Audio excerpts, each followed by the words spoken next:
I never thought I'd be the kind of person who even heard of the dark web, let alone end up using it. It started during my last year at college, when my roommate, Eric, got obsessed with online anonymity forums. He kept talking about hidden networks, encrypted browsers, and places where people supposedly bought and sold things you'd never see on the normal internet. At first, I brushed it off as internet fantasy nonsense, but Eric wasn't the type to joke around. He was quiet, logical, studying cybersecurity, and always paranoid about digital footprints. One night, he showed me something on his laptop. Just a plain-looking forum page filled with coded messages and usernames that looked like random strings of numbers and letters. He told me he'd found a marketplace that wasn't indexed anywhere, not even by the usual hidden wiki lists people talk about. "It's different," he said. "It feels curated." That word stuck with me. Curated. Like someone was choosing who got in.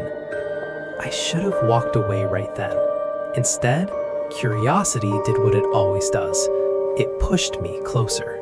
Eric didn't give me direct access at first. He said it wasn't something you just join. He kept talking about invitations, reputation scores, and verification steps that didn't make sense to me. But over the next few days, I noticed he changed. He stopped sleeping properly. He kept checking his phone even when it was off. Once I saw him staring at his laptop screen completely blank for almost an hour. When I asked what was going on, he snapped at me. That wasn't like him. Then, on a Tuesday night, he finally let me see it. He said he had received a message of acceptance. It wasn't an email. It appeared through some encrypted chat layer I didn't recognize. Just a single line. "You are observed. Proceed carefully." Under it was a link. I remember laughing nervously. This is some roleplay forum stuff, right? Eric didn't laugh back. He clicked it. The screen went black for a second, then loaded into something that looked like a marketplace. No logos, no branding, just rows of listings with vague titles like requests, access, and transfers. But the unsettling part wasn't what I saw. It was the feeling that the page was watching us back. Eric started interacting with the site that night. I didn't want to be involved, but I stayed anyway. Something about the silence in the room made it impossible to leave. Every click he made felt deliberate, like the site was responding slower than normal, almost as if it was thinking. Then he opened a section labeled Personal Requests. That's when things shifted. The listings weren't what I expected. No illegal goods, no obvious crimes. Instead, they were descriptions, detailed ones. People asking for things like confirmation of observation, proof of being followed, or verification of isolation events. It sounded like paranoia written into requests. Eric clicked on one without hesitation. It opened a chat window. No username on the other side, just a blinking cursor. Then a message appeared. "You are not alone in the room." We both froze. I instinctively looked behind me. Nothing there. Just the dorm door slightly cracked open and the hallway light spilling in. Eric whispered, "That's impossible." But the typing indicator started moving again. The chat continued. "You checked behind you. That was expected." Eric stood up suddenly, knocking his chair back. "This is some kind of automated prank," he said, but his voice was shaking. Then my phone buzzed. I didn't recognize the number. One text. "Don't let him continue." I showed Eric immediately. His face went pale. "That's not part of the system," he said. "There's no external communication allowed." We both went silent. The laptop screen changed without input. A new window opened, showing what looked like a webcam feed of our own dorm room. Not from our laptop camera angle, higher, like it was mounted in the ceiling corner. We could see ourselves, sitting there, watching the screen. But the strangest part was the delay. The feed was slightly behind reality, like it was predicting us half a second before we moved. Eric reached for the keyboard again. I grabbed his wrist. "Stop." But it was too late. A new message appeared. "You are both already part of it." Eric didn't sleep that night. Neither did I. We sat in that room watching the feed. Every few minutes, it would show us slightly differently, small changes. My posture slouched, Eric's head turning a fraction too slowly, things that hadn't happened yet. At around 3:12 a.m., the chat reopened by itself. You invited observation. Eric shook his head violently. I didn't click anything like that. But then I remembered something. Earlier, when the page first loaded, there was a pop-up, a simple box. Eric had dismissed it without reading. We didn't know what it said. The feed changed again. This time, the camera view wasn't our room. It was another dorm room, empty, except for a chair in the center and something sitting in it.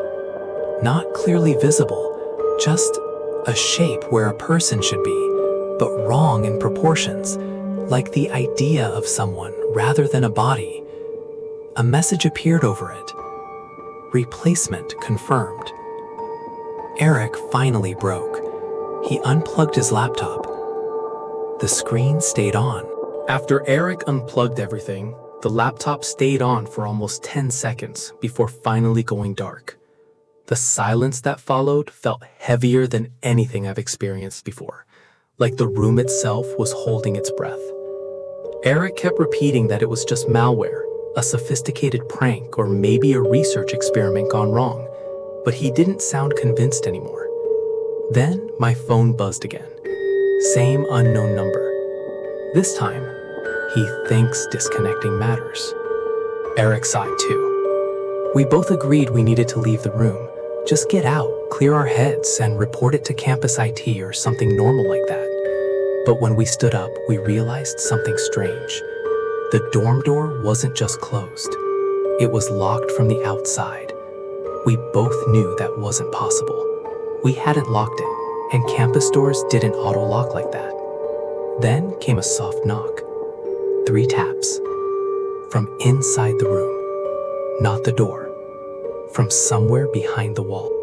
We didn't move for a long time after the knocking. Eric kept staring at the wall like he expected it to split open. I tried to rationalize it. Pipes, building settling, anything logical. But deep down, I knew we were both thinking the same thing. The phone buzzed again. You are responding correctly. That sentence hit differently. Not like a threat, like feedback. Eric finally said, "This isn't random, it's reacting to us." As soon as he said that, the knocking stopped. Then the laptop, still off, clicked back on by itself. No boot screen, no loading, just instant return to the same marketplace interface. Only now, there were 2 new usernames listed under active observers. Our names, full real names. I felt my stomach drop. Eric whispered, "I never gave it my identity."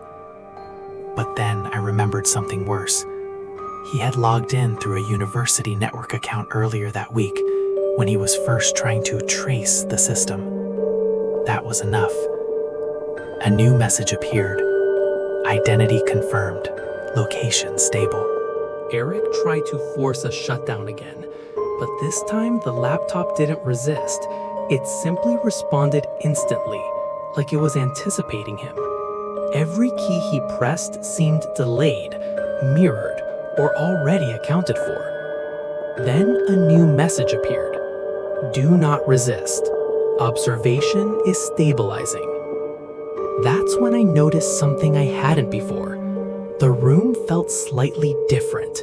Not physically, but perceptually. Like the angles were wrong.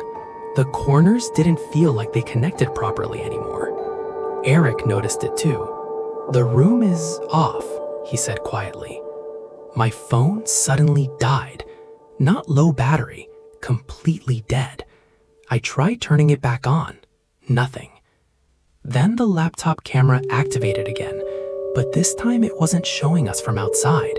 It was showing us from above and slightly behind, like there were 2 cameras in the room. Eric stepped back slowly. We're not the only feed anymore. A second feed appeared beside the first. This one showed the hallway outside our dorm, and someone standing right outside our door. Not moving, just waiting. We both stared at the hallway feed, hoping the figure would move or disappear. It didn't. It just stood there, perfectly still, as if it knew we were watching it. Eric finally whispered, "If this is real, we're already compromised." Then the figure outside the door raised its hand and knocked once, exactly matching the sound from earlier. My throat went dry. The chat window updated immediately. External confirmation successful. Eric snapped. He ran to the door and shouted, "Who is it?" No response. He unlocked it anyway. I told him not to. He opened the door. The hallway was empty. No one there. But on the floor outside our room was a small object, a cheap USB drive, and it was warm when Eric picked it up. Eric brought the USB drive back inside, like it was evidence. I told him not to plug it into anything, but he was already shaking too much to listen. "It's the only physical thing here," he said. "It has to be a trace." We sat there for a full minute debating. Then curiosity won again. He plugged it into the laptop. No warning, no prompt. The screen instantly changed. A video file opened automatically. It showed our dorm room, but from earlier, before we found the site, before anything started. We were in it, sitting, laughing, normal. Then, in the video, Eric turned toward the camera and said something we both knew he had never said in real life. "They're already watching us." I felt my blood run cold, because in the video, I answered him and smiled. Eric tried to stop the video, but there was no control interface anymore. It just kept playing, like it wasn't software. It was playback of something already decided. In the recording, the version of me stood up and walked toward the camera, slowly, deliberately. Then it reached forward, and the video cut. Our real laptop screen went black for half a second. When it came back, the chat window was open again. "You initiated continuity." Eric turned to me, voice shaking. "We didn't do that." But I didn't have an answer anymore. That's when we heard it. Footsteps. Inside the room. Not ours. Walking slowly from the far corner. We both turned. Nothing visible. But the air felt occupied, like someone standing just out of sight. The laptop typed by itself. Observer present. We stopped speaking after that. Any sound felt dangerous, like it could be interpreted. Eric kept pointing at the corner of the room, whispering that something was pressing the air. Then my phone, which was still dead, vibrated. I stared at it. It shouldn't have been possible. Eric saw it too. A final message appeared on the screen of the phone, even though it was off. "You both match expectations." The laptop echoed it. 2 stable subjects confirmed. Eric backed away slowly. Subjects. Then the USB drive ejected itself from the laptop, fell onto the desk, and started blinking, like a heartbeat. Eric finally said it out loud. "This isn't a website. It's a system." I didn't disagree, because everything we saw felt structured, like tests rather than random events. Each message responded to what we did too precisely. The blinking USB drive suddenly stopped, then projected something onto the desk. Not light exactly, more like a shadow forming into text. You are not users. You are outputs. Eric laughed once, a short, broken sound. Outputs of what? The room lights flickered, and for the first time, I realized the flicker wasn't random. It was syncing with our breathing. We tried to leave again. This time, the door opened easily. Too easily. The hallway outside looked normal, almost comforting. That's what made it worse. Eric stepped out first. I followed. But when I turned back, I saw something inside the room that made me stop.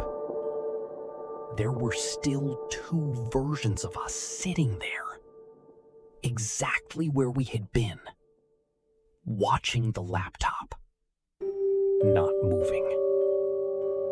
Eric noticed my reaction and pulled me forward. "Don't look back," he said. But I already had. The hallway lights dimmed slightly, as if reacting. Then, the door behind us closed on its own and locked. We walked down the hallway fast, but not running. Something about running felt like acknowledgement. Eric kept checking behind us. I didn't want to. The dorm hallway was empty, except for the hum of fluorescent lights. Then, my phone turned back on in my pocket, without me touching it. One message. Return incomplete. Eric saw it over my shoulder. He stopped walking. "I think we're supposed to go back," he said quietly. I asked him why he would even think that. He pointed ahead. At the end of the hallway, our room door was already open again, waiting. We didn't move for almost a minute. The hallway felt longer than it should have, like it was stretching away from us. Eric finally said, "If we leave, it follows. If we stay, it completes something." I hated that he might be right. The phone buzzed again. Completion reduces variance. Eric looked at me. That sounds like a lab term.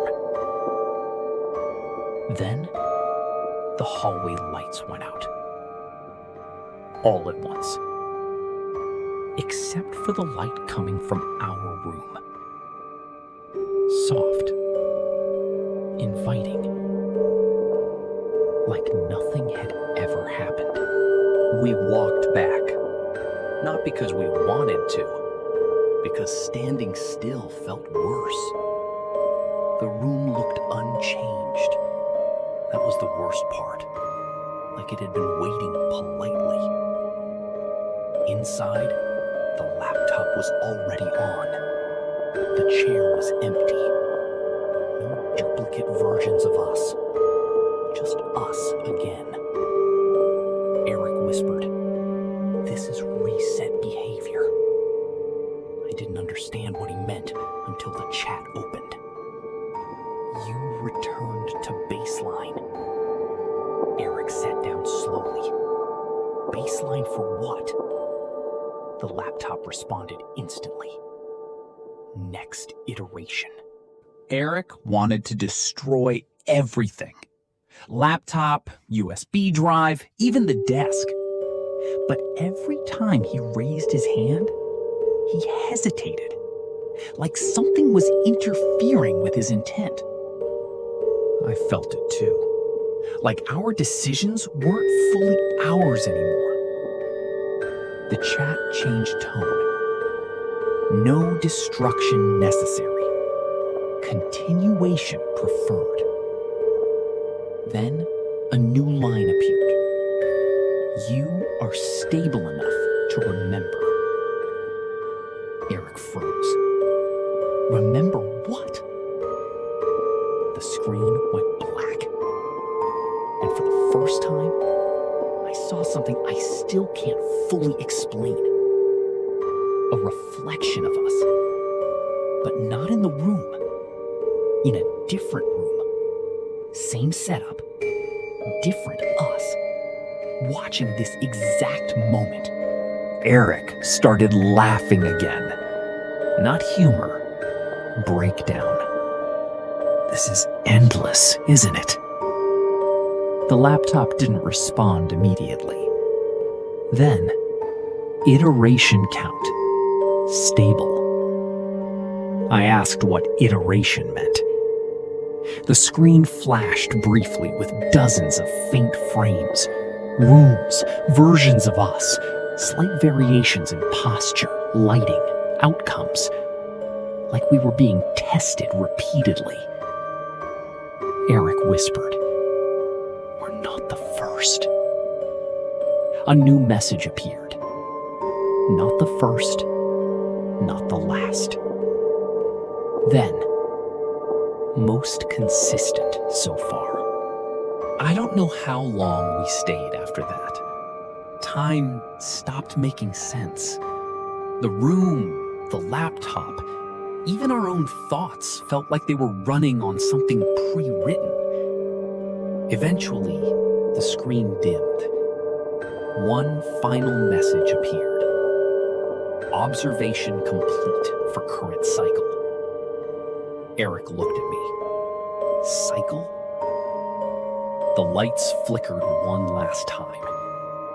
And then everything went normal. Too normal. Like waking up after a dream you can't fully remember. Except the laptop is still here. And so is the